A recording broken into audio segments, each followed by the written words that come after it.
So today is the 4th of May 2022 and I'm going to do an analysis on the British pound and Swiss franc. So what can we see from previous structure? So obviously we have a big break in the structure here, right, we have a break of trend there, okay, so there's the bearish structure, and then we come to this sort of level here, so where we have previous support right there.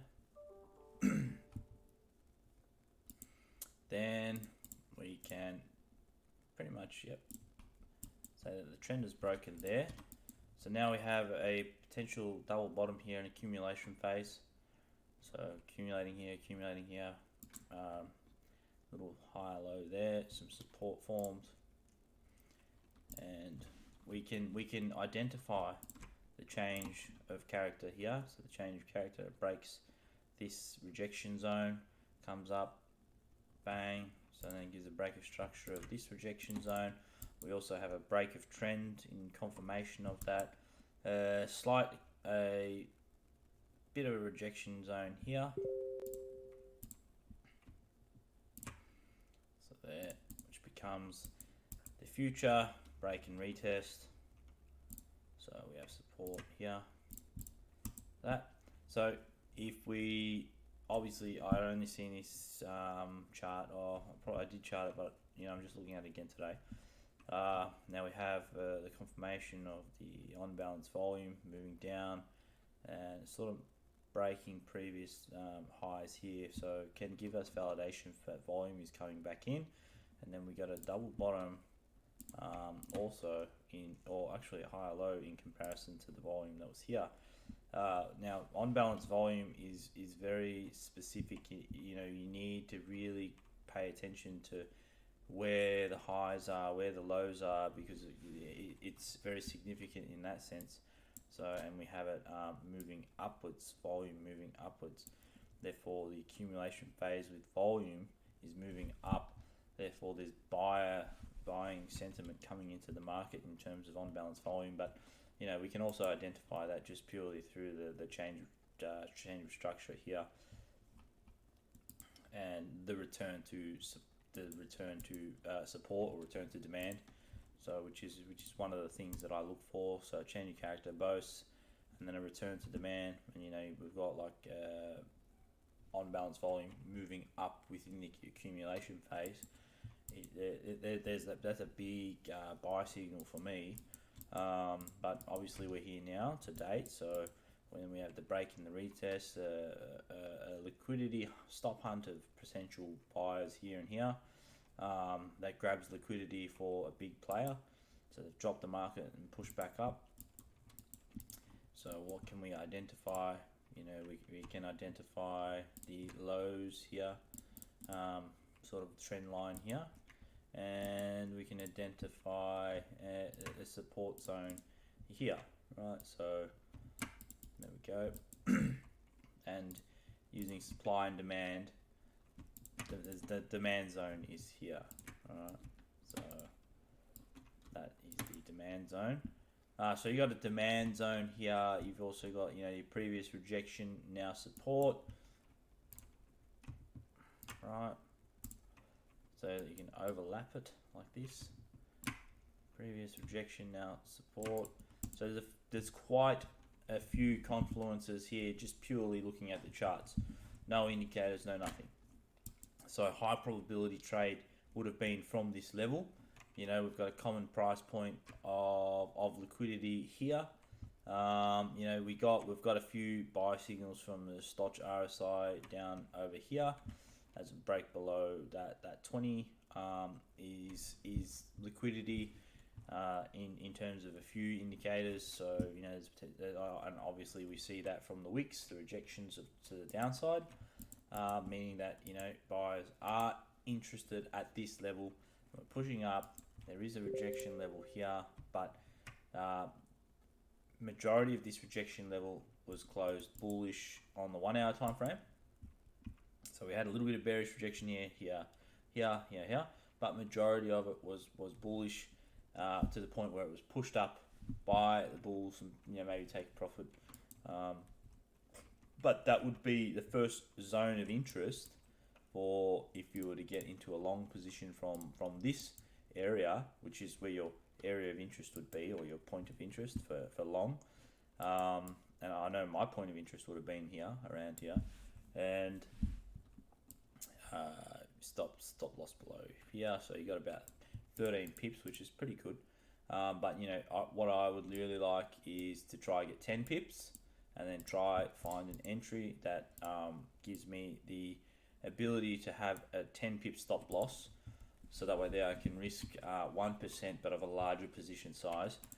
So we can get that here and have our stop below that. So that would give me an even finer point of entry, right? So now I have my stop loss, my risk management has been done, right? So that's paramount. So I've done my analysis, and now I have found where I would like to have my risk management in place. So now I've got a 10 pip stop loss, right? So I can put up to say 10 lots. So that'd be $1,000 stop loss, but my position size would be maybe $10,000. So therefore, when things do move like this, I think it's what was I think it's $2,500. Yeah, if it's $1,000, then there you go. There's $5,710 for this trade alone. So we'd be trading it up to that potential rejection there. So 66 pips, so $6,550, and that's the type of risk to reward that we want to see. You know what I mean? So we want to establish first where our points of entries are. What is the current structure? So we have gone from accumulation phase, and now we're potentially in another accumulation phase to potentially continue a trend. So we may have a new trending market, and maybe we come up to 124, where it seems to have a common level of rejection here, and maybe the market moves up. We don't know. So, but that's why we use structure targets to secure profits, and on a move like this at what we're at almost 60 pips, you would definitely move your stop loss to break even, and maybe even trail profits to above here.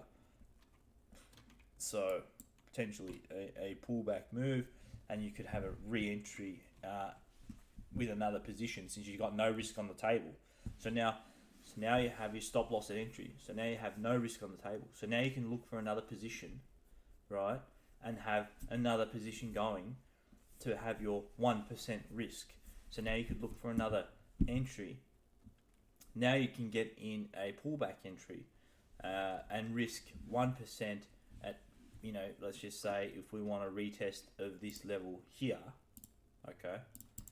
Now we can look for our scaled in entry here with a 10 pip stop loss. If we can't get 10 pip stop loss below this here, then we need to adjust. We need to make adjustments, and then we need to maybe have a 20 pip stop loss. All right. So if we have a 20 pip stop loss, and our entry is around here, we could probably get it even tighter. But just for the math, we'll do a 20 pip stop loss, which allows us for a 5 lot size. So now we can have a total of 15 lots, potentially all taking profit here.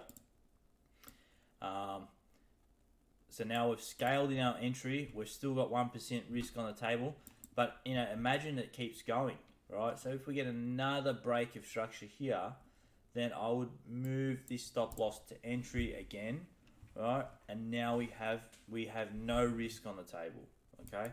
No risk on the table. By this time, if we're breaking here, we really want to be securing profits from our first trade. Like, why not?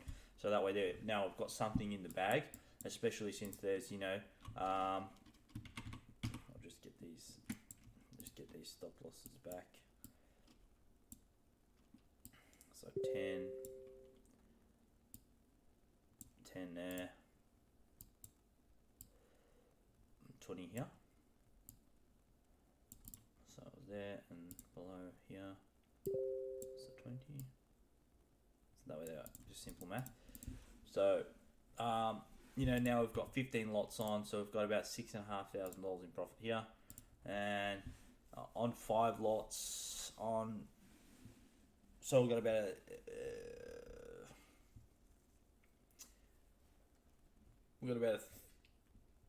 almost at 1900. Yeah, I'm pretty sure 1900. Quick math. So yeah, we've got a decent amount of profit on the table right now. You know, coming up to $10,000 in profit. So I think, you know, securing a couple thousand is not a bad idea, especially since it's coming up to this strong zone of rejection, since we had a bull bearish engulfing, but we don't have any structure targets here, so therefore it's a fair value gap. So, you know, if it did run, you know, we don't have any stops, so to speak, on the 1 hour time frame. Looking left, yeah, we've got a bit of rejection in this zone here, so we've got a bit of rejection there.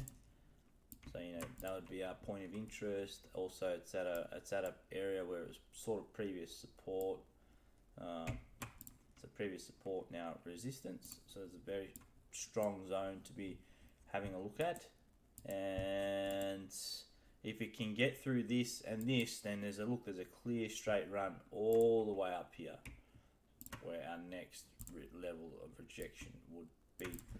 So, and this could be a couple, you know, this could be a couple of days to see a move like this, but a couple of days with the appropriate risk management, and you know, we could really see, we could really see a couple, yeah, decent 5-figure trade with a continuation, and if we can stack entries so that we're taking our risk off the table, putting our stop loss to break even all the time, then we can enter on positions and risk only 1%, or if we want, we could have a potential no stop loss on a scaled in entry because we're already in profit, so we're hedging our current profits against, you know, our next position, which still allows us to have zero risk.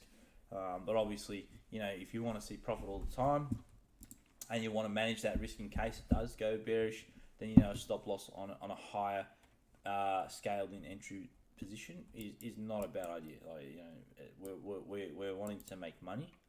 We're wanting to make money and be profitable, and the way to do that is to take profits. You know, take profits and keep losses small. So if we can keep losses small and we can have, you know, entries to stop to break evens after a certain amount of time and moves, then, you know, by all means. And then if we can scale our trail our stop losses in profit, you know, that's not a bad idea either. So it all depends on how you will feel if it were to come down and hit break even, which you should not be worried about. Like, you know, you get another chance now. You get another chance because your trade idea was potentially invalidated. But the other thing as well is if you had a stop loss in profit, you know, you got to be happy with where that take profit is. So if you're not going to be happy with it, then don't do it. Or learn to accept it. You know what I mean? Just learn to accept it. Learn that this is part of the game, and move on. Get on with it. So, but that's that's a bit about this trade setup and my thoughts about it. So I'll leave it at that.